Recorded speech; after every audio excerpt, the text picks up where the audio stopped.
ಮಾನವ ಹಕ್ಕುಗಳ ರಕ್ಷಣೆ, ಅಭಿವೃದ್ಧಿ, ಶಾಂತಿ ಮತ್ತು ಸ್ಥಿರತೆಯ ಮೂಲಕ ಪ್ರಜಾಪ್ರಭುತ್ವವನ್ನು ಬಲಪಡಿಸಲು ಅದರ ಮೌಲ್ಯಗಳು, ತತ್ವಗಳನ್ನು ಎತ್ತಿ ಹಿಡಿಯಲು ಅಂತಾರಾಷ್ಟ್ರೀಯ ಪ್ರಜಾಪ್ರಭುತ್ವ ಭಾರತದ ಸಂವಿಧಾನ ಪ್ರಸ್ತಾವನೆ ಭಾರತದ ಜನಗಳಾದ ನಾವು ಭಾರತವನ್ನು ಒಂದು ಸಾರ್ವಭೌಮ ಸಮಾಜವಾದಿ ಸರ್ವಧರ್ಮ ಸಮಭಾವದ ಪ್ರಜಾಸತ್ತಾತ್ಮಕ ಗಣರಾಜ್ಯವಾಗಿ ರಚಿಸಲು ಮತ್ತು ಅದರ ಸಮಸ್ತ ನಾಗರಿಕರಿಗೆ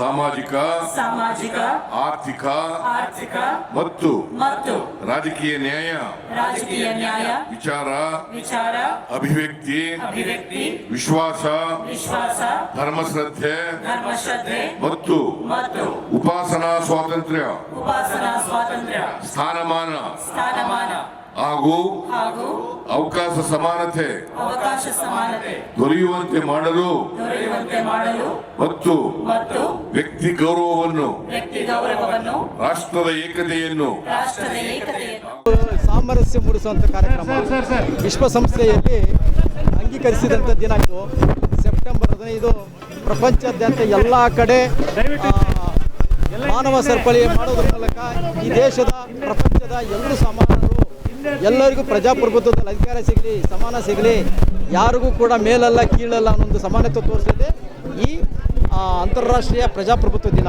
ಇಂಥ ಒಂದು ಕಾರ್ಯಕ್ರಮವನ್ನು ಸರ್ಕಾರ ರಾಷ್ಟ್ರ ಮಟ್ಟದಲ್ಲಿ, ರಾಜ್ಯ ಮಟ್ಟದಲ್ಲಿ ಹೆಚ್ಚಿನ ರೀತಿ ಮಾಡ್ತಾ ಇರೋದ್ರಿಂದ ಬಹಳ ಶ್ಲಾಘನೀಯ.